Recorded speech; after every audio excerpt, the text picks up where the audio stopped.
Hello guys, welcome to our channel. This is Teja. అయితే ఒక విషాద సంఘటన చోటు చేసుకుంది.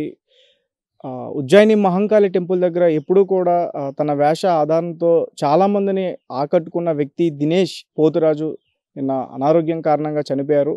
ప్రస్తుతం అయితే ఇప్పుడు మనం వాళ్ళ ఫ్యామిలీ దగ్గర ఉన్నాం. ఒకసారి కొన్ని సినిమాల్లో నటించారు, అలాగే కొన్ని సీరియల్స్లో కూడా చేయడం జరిగింది. సో అంత ఫేమస్ అయిన వ్యక్తి ఎలా చనిపోయారు, ఎందుకు చనిపోయారు, ఇవన్నీ విషయాలు కూడా మనం తెలుసుకునే ప్రయత్నం చేద్దాం. నమస్తే. నమస్తే అండి. అంటే దినేష్ గారు అనారోగ్యంతో చనిపోయారని చెప్పేసి న్యూస్లోకి అయితే రావడం జరిగింది. సో అంటే ఎట్లా జరిగింది ఇదంతా? ఆయనకి లీవర్ ప్రాబ్లం ఉండే. సో లీవర్ డ్యామేజ్ అవ్వడం వల్ల సో చాలా సివియర్గా ఉండే, దానివల్ల ఇంత జరిగింది. అంటే ఎప్పటి నుంచో ఉందండి ఆ ప్రాబ్లం? అది యాక్చువల్లీ ఒక 2 years నుంచి ఉంది. లాస్ట్ మాకు తెలిసింది 4th స్టేజ్లో తెలిసిండే. అప్పుడే యశోదలో చూపించినాము. అక్కడనే ఇక డాక్టర్ చెప్పిండు అనమాట, 4th స్టేజ్లో ఉన్నారు, ఇప్పుడు నెక్స్ట్ అంటే చాలా సివియర్ ఉంటుంది, కొంచెం జాగ్రత్తగా టేక్ కేర్ చేసుకోవాలి హెల్త్ అని చెప్పారనమాట. అప్పటి నుంచి ఈయన కూడా కంట్రోల్గానే ఉంటుండే, అన్నీ తినడం కానీ తాగడం అన్ని విషయాల్లో ఉండే. కాకపోతే ఏంటంటే మళ్ళీ రీసెంట్ ఒక 2-3 months నుంచి కొంచెం ఎక్కువ ఫ్రెండ్స్ ఇంటికి రావడం కానీ తాగిపియడం కానీ కొంచెం ఎక్కువ అయింది. ఇంకా మళ్ళీ నేను కూడా వెతుక్కుంటూ వరంగల్ నుంచి ఆర్డర్ వచ్చింది. ఇంకా వాళ్ళు కూడా అడ్వాన్స్ ఇచ్చారనమాట. సో దాంట్లో కూడా కొంచెం ఎక్కువ తాగారు, దానివల్ల లీవర్ కూడా ఎఫెక్ట్ పడింది అనమాట. మళ్ళీ నాకు కొంచెం సివియర్గా అయిపోయేసరికి హాస్పిటల్కి తీసుకెళ్ళాం. మళ్ళీ యశోదకి తీసుకెళ్తే ఇంకా వాళ్ళు అడ్మిట్ చేసుకోనని చెప్పారనమాట. చాలా సివియర్ అయిపోయింది, ఇప్పుడు 5th స్టేజ్, ఇంకా మేము చేసుకోలేము అని అంటే మళ్ళీ నీమ్స్కి వెళ్ళాను. నీమ్స్కి వెళ్తే ఇంకా అక్కడ ఎమర్జెన్సీలో తీసుకోమని అంటే ఇంకా వాళ్ళు ఇక్కడ లేదు, ఇక్కడ బెడ్స్ లేవు, అవి లేవు, ఇవి లేవు అని చెప్పారు. మళ్ళీ రికమెండేషన్తో ఎవరితోనైనా మాట్లాడి చేపిద్దామనేసి 2-3 కాల్ చేస్తే ఇంకా వాళ్ళు కూడా చెప్పారంట, కానీ మళ్ళీ మాకేం రెస్పాన్స్ రాలేదు. అక్కడే ఉజ్జయిని మహంకాళి టెంపుల్ దగ్గర పెద్దవాళ్ళు ఉంటారు కదా, అంటే వాళ్ళ దగ్గర నుంచి హెల్పింగ్ అట్లా ఏం రాలేదా? ఇంతవరకు అయితే ఏం రాలేదు సార్. అంటే ఆయన ఆరోగ్యం బాగాలేనప్పుడు ఏం రాలేదు సార్, అప్పుడు ఏం రాలేదు అక్కడి నుంచి కూడా. ఇక హాస్పిటల్లో అక్కడే వెయిట్ చేసి ఇంకా తర్వాత ఇక వాళ్ళు మళ్ళీ కోరంటీకి అట్లా తీసుకెళ్ళినాను. వెళ్తే వాళ్ళు ఆ హాస్పిటల్లో ఇక్కడ చూడము, మీరు ఉస్మానియా కానీ లేదంటే గాంధీకి తీసుకెళ్ళు అని అన్నారు. కానీ మళ్ళీ నేను విజయ్ హెల్త్ కేర్కి తీసుకెళ్ళాను హాస్పిటల్కి. అక్కడ తీసుకెళ్ళి అక్కడ ట్రీట్మెంట్ చేయించాను, ఒక 1 day అక్కడ కూడా ట్రీట్మెంట్ చేయించాను. ఇంకా వాళ్ళు ఎంత టైం పడుతుందో చెప్పలేము అని అన్నారు, ఒక 3-4 months కూడా పట్టొచ్చు, బెటర్ మీరు ఇక్కడ నుంచి షిఫ్ట్ చేస్తేనే బెటర్ అని అంటే సరే అని చెప్పేసి ఇంకా మళ్ళీ గాంధీకి తీసుకెళ్ళాను అనమాట. ఇంకా అక్కడ ఒక 1 week అయింది. ఎగ్జాక్ట్ సండే రోజు అడ్మిట్ చేశాను అనమాట. సండే రోజు అడ్మిట్ చేస్తే ఇంకా మళ్ళీ తను ఈవినింగ్ నేను అడ్మిట్ చేసి వచ్చేసిన తర్వాత ఆయన మళ్ళీ రిటర్న్ వచ్చేసారు ఇంటికి. నేను ఉండలేకపోతున్నాను అక్కడ అన్నట్టు ఇంకా వచ్చేసారు. సర్లే ఎక్కడైనా వేరే దగ్గర వెళ్ళి చూపిద్దాము అనేసి అనుకున్నాము, ట్రీట్మెంట్ కూడా. ఇంకెక్కడ కూడా వేరే ఆ 1 day మొత్తం తిరిగాను ఇంకా ఆటోలో ఆయన వేసుకొని, నేను మా పాప వేరే హాస్పిటల్స్లో అంతా ట్రై చేస్తే ఎక్కడ కుదరకపోతే లాస్ట్కి మళ్ళీ అక్కడికే వెళ్ళాము. మళ్ళీ గాంధీలోనే అడ్మిట్ చేసాం. జస్ట్ కరెక్ట్ 1 weekకి చనిపోయారు.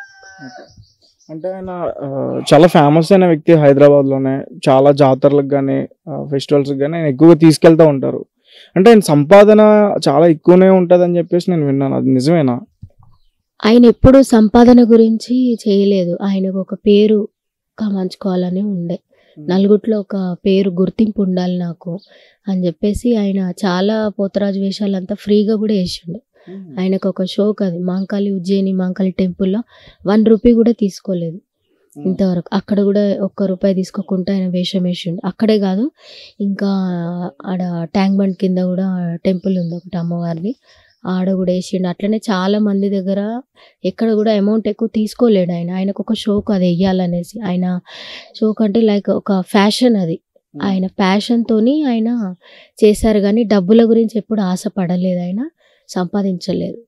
దాని గురించి నేనే సపోర్ట్ చేశాను ఆయనకు, కానీ అమౌంట్ నేను కూడా జాబ్ చేసి ఇంకా నేను తనకు ఆ ఇంట్రెస్ట్ ఉంది కాబట్టి ఇంకా ఆ ఫీల్డ్లో ఇంకా సర్లే అని చెప్పేసి అక్కడి నుంచి నేను పక్కకు తీయలేదు. ఇంకా నేనే ఇంట్లో సపోర్ట్ చేస్తుండే. ఇక ఆయన పోతురాజు వేషం వేయడానికి గల కారణాలు అంటే వాళ్ళ ఫ్యామిలీ నుంచి ఏమన్నా వచ్చిందా, లేకపోతే ఇతని ఇంట్రెస్ట్ తో ఇతను అట్లా వేసుకున్నాడా? ఫ్యామిలీ నుంచి వచ్చిందండి. వాళ్ళ తాత వేస్తుండేనంట, వాళ్ళ అమ్మగారి వాళ్ళ నాన్నగారు వేస్తుండేనంట. అక్కడ నుంచి ఇంకా ఇతనికి వెయ్యాలన్న కోరిక పుట్టి ఇంకా అతను అప్పటి నుంచి వేస్తున్నారు. 1997 నుంచి స్టార్ట్ చేస్తారట. ఎప్పుడన్నా షేర్ చేసుకున్నారా ఆయన విషయాలు కానీ మీతో? అంటే ఆయన ఇంట్రెస్టింగ్ ఉన్న, ఇప్పుడు కొన్ని సీరియల్స్లో చేశారు, యాక్టింగ్ స్కిల్స్ ఉన్నాయి, దాని తర్వాత కొన్ని సినిమాల్లో కూడా చూసాం అవుతుంది. అంటే మీతో, మీరు వైఫ్ కాబట్టి పర్సనల్ షేరింగ్ అయినా చేసుకున్నారు? పర్సనల్గా అంటే వీటి గురించి మాట్లాడుతుండే నాతోని. మేము సీరియల్స్లో ఆయన షూటింగ్కి వెళ్ళేసి వచ్చిన తర్వాత కూడా అక్కడ గృహప్రవేశము అలాంటివి వాళ్ళ ఇంట్లో, అంటే వాళ్ళు హీరోస్ ఉంటారు కదా దాంట్లో, సీరియల్ ఆర్టిస్ట్, అక్కడికంతా ఫంక్షన్స్కి పిలిచేవాళ్ళు. పిలిస్తే అందరం ఫ్యామిలీ మొత్తం వెళ్ళేవాళ్ళము, కలిసి వచ్చేవాళ్ళం, అంతా ఫ్రెండ్లీగా ఉండేవాళ్ళు వాళ్ళంతా. వెళ్ళేసి వస్తుండే. ఇప్పుడు ఎవరైనా వచ్చారమ్మా అంటే గవర్నమెంట్ నుంచి కానీ, లేకపోతే ఇక్కడికి సంబంధించిన నాయకులు కానీ ఎవరైనా?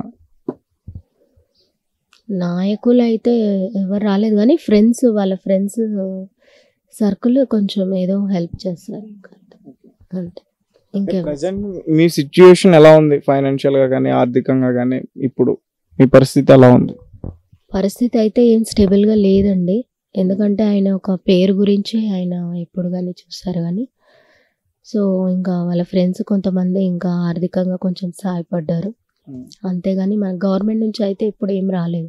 ఆయనకు అదే కోరుకుండే, టెంపుల్ నుంచి మాకేమైనా కొంచెం ఆర్థికంగా ఏమైనా ఉంటే బాగుంటుంది అని చెప్పి ఆయన అంటుండే. అంతే, వాళ్ళైతే ఎవరేం చేయలేదు. లాస్ట్ టైం ఎప్పుడు మాట్లాడారు మీతో? అంటే ఏ విషయాలు మాట్లాడారు, ఎప్పుడు మాట్లాడారు? హాస్పిటల్లో ఉన్నప్పుడే, అంటే అక్కడికి తీసుకెళ్ళినప్పుడు ఏమంతా మాట్లాడకపోతుండే, చాలా వీక్ అయిపోయింది కదా. సో దానివల్ల ఆయన ఎక్కువ ఏం మాట్లాడకపోతుండే. ఈసారి బోనాల జాతర చాలా మంచిగా చేస్తాను, మంచిగా అప్పటి వరకు సెట్ అయిపోతా అనేసి అంటుండే తను. అంటే బండి మీద నుంచి కింద పడిపోయింది అనమాట. ఏదో ఎవరో చనిపోతే అక్కడికి వెళ్ళేసి వచ్చారు. వచ్చేటప్పటికి ఇద్దరు ఫ్రెండ్స్ కలిసి వస్తుంటే బైక్ నుంచి కింద పడిపోయి ఒక చెయ్యి ఫ్రాక్చర్ అయింది. సో దాని గురించి మళ్ళీ యశోదకి వెళ్ళి ట్రీట్మెంట్ చేయించాను. ఇంకా వాళ్ళందరూ కేపాల్కి తీసుకెళ్ళండి, అక్కడ తొందరగా నయం అవుతుంది అని అంటే ఇంకా అక్కడికి తీసుకెళ్ళి పట్టి అవి కట్టించాను అనమాట. ఒక 2 months అతను దాంట్లోనే ఉండే, పట్టి చేయికి పట్టి కట్టుకొని ఇట్లనే ఉంటుండే. ఇంకా అక్కడనే వారం వెళ్ళి కట్టించుకొని వస్తుండే. ఇంకా ఈ జాతర వరకు ఆయన మొత్తం మంచిగా అయిపోవాలి అన్న ఇదిలోనే ఉండే, మంచిగా వేయాలి, ఇంకా ఇంతకు ముందటి కంటే ఇప్పుడు నేను ఇంకా బాగా చేయాలి, ఇంకా చేస్తా ఎట్లయినా అని అన్నాడు. కానీ సడన్గా అసలు ఏమైపోయిందో ఇంకా నాకు కూడా తెలియదు. అది లీవర్ మొత్తంకి డ్యామేజ్ అయిపోయిందంట. ఇంకా లాస్ట్ 5th stage కాబట్టి ఇంకా అది ఈ విధంగా జరిగింది. అంటే ఈ వేషధారణలో కాకుండా నార్మల్గా సీరియల్స్ కానీ మూవీస్లో కానీ చేశారు కదా, అక్కడైనా సంపాదించారా డబ్బులు వచ్చేటి? అవి లేదు, అక్కడ షూటింగ్కి వెళ్ళినప్పుడు మాత్రమే వాళ్ళు ఒక 100 rupees అలా ఇస్తుండే. ఓన్లీ పర్ డే 100 rupees ఇస్తే 50 rupesది ఆయన పెట్రోల్ పోసుకొని ఇంకో 50 ఒక స్వీట్ బాక్స్ తీసుకొని వస్తుండే ఇంటికి.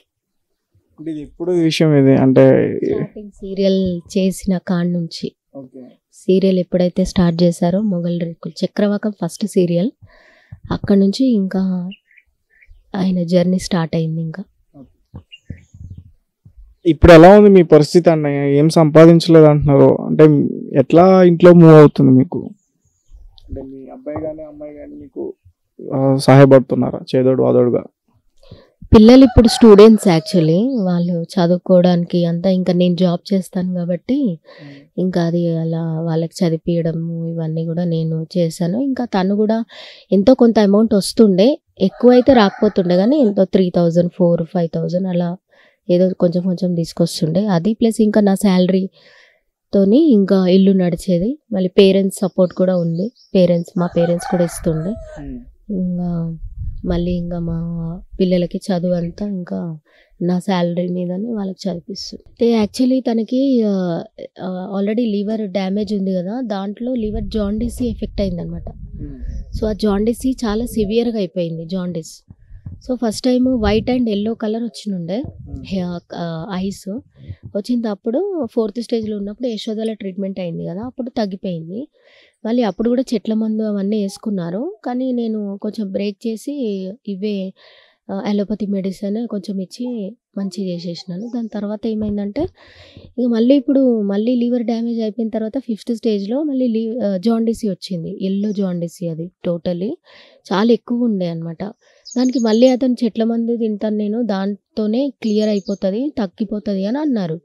అన్నందుకు కొంచెం ఒక 15-20 డేస్ అయితే పథ్యం చేయాలి అది వేసుకుంటే అని చెప్పి ఇంకా మల్లెపల్లికి వెళ్ళి తెచ్చుకున్నారనమాట. తనే ఫ్రెండ్స్తో వెళ్ళి తెచ్చుకున్నారు, చెట్ల మందు తిన్నాడు. ఇంకా మళ్ళీ దాని తర్వాత మళ్ళీ వేరే దగ్గరికి కూడా చాలా 2 చోట్లకి వెళ్ళి చెట్ల మందు తిన్నాడు. కానీ టైం దాంట్లోనే ఇది అయిపోయింది, తగ్గుతుంది అని చెప్పారనమాట. అంటే ఇంకా తగ్గలేదు అని చెప్పి ఇంకా నేను కూడా లాస్ట్కి హాస్పిటల్కి తీసుకెళ్ళాలి, ఇంకా చెట్ల మందు వద్దు అని చెప్పేసి ఇంకా అప్పటికి ఆపేసి తనని హాస్పిటల్కి తీసుకొని వెళ్ళాను అనుకో. అంటే తాగుడికి బానిస అయిపోయి ఇట్లా జరిగిందని వచ్చా? తాగుడికి బానిసేం కాదు, తను నార్మల్గా తాగుతుండే, కాకపోతే ఫ్రెండ్స్ ఇంకా సర్కిల్ అలా తాగిపిస్తుండే వాళ్ళు కూడా. ఇక అట్లా తాగి డ్యామేజ్ అయింది లివర్. దాంట్లో ఈ జాండీస్ వచ్చేటప్పటికి ఇంకా ఎక్కువ సివియర్గా అయిపోయింది. రీసెంట్ 1-2 months నుంచి ఎక్కువ తాగుతున్నారు అనమాట. 2 months నుంచి ఆ పరిస్థితి ఉన్న తర్వాత కూడా ఆయన అట్లనే చేశారా? ఆయన తాగకపోతుండే, కాకపోతే వాళ్ళ ఫ్రెండ్స్ సర్కిల్ అట్లా ఉండే కదా, ఎవరెవరు వచ్చిండ్రో తెలియదు, మరి వచ్చి తాగిపించి ఇక నువ్వు చెప్పకుండా ఆయన తాగుతుండే అనమాట. దాని తర్వాత ఇంకా దానికి అలవాటు అయిందో, డైలీ కొంచెమన్నా తాగాలి, నాకు నిద్ర వస్తలేదు అని చెప్పి తాగుతుండే అనమాట. అట్లా. Thank you. అయితే మీ ఫాదర్ లాస్ట్ టైం మీతో ఎప్పుడు మాట్లాడారండి? హాస్పిటల్లో ఉన్నప్పుడు 3 days బ్యాక్ ఏం మాట్లాడలేదు తను. అడ్మిట్ చేసినప్పటి నుంచి చూస్తున్నాడు కానీ ఏం మాట్లాడట్లేదు. కానీ నేను ఆఫీస్కి వెళ్తున్నా డాడీ, అక్క వాళ్ళు వస్తారు, మమ్మీ వాళ్ళు వస్తున్నారు అని చెప్తే, నువ్వు వెళ్ళకు, ఉండు ఇక్కడనే అని చెప్పినాడు. ఆయన నేను వెళ్ళిన అదే లాస్ట్. ఇంకా మళ్ళీ నెక్స్ట్ డే వచ్చి చూసే వరకు కళ్ళు మూసుకొని ఉన్నాయని బ్లడ్ ఎక్కిచ్చినారు. బ్లడ్ ఎక్కించిన తర్వాత మొత్తం బాడీ ఫీవర్ వచ్చేసి అట్లనే పండుకొని ఉన్నాడు. మా మమ్మీ ఉండే హాస్పిటల్లో, అంతే. ఇంకా అదే లాస్ట్. అంటే మీ డాడీతో చివరిసారిగా మాట్లాడింది అదే. అంటే ఆయన నార్మల్గా ఉన్నప్పుడు నీకు ఎలాంటి విషయాలు చెప్పేవారు? మా డాడీకి పర్సనల్ అంటూ ఏం లేకుండే, అందరితో ఇంట్లో అందరితో షేర్ చేసుకుంటుంటే ఏమన్నా. యాజ్ ఎ డాక్టర్గా నీకు ఎలాంటి విషయాలు చెప్పేవారు? ప్రతి విషయం చెప్తుండే మా డాడీ. బయటికి వెళ్ళి ఫ్రెండ్స్తో కానీ ఉండడం కానీ, పోతురాజు వేషం ఎట్లా వేయాలా, ఈసారి ఎట్లా వేయాలో బెట్ట, అది ఇది అనుకుంటా ఇవన్నీ అడుగుతుండే నాతోటి, మా మమ్మీతోటి. ప్రతి చిన్న విషయం షేర్ చేసుకుంటుండే, డిస్కస్ చేస్తుండే, ఎట్లా చేద్దాం బెట్ట ఈసారి, అది ఇది అనుకుంటా అట్లా మాట్లాడుతుండే. మేము సజెషన్స్ ఇస్తే అవి తీసుకొని మా డాడీ అట్లా చేస్తుండే.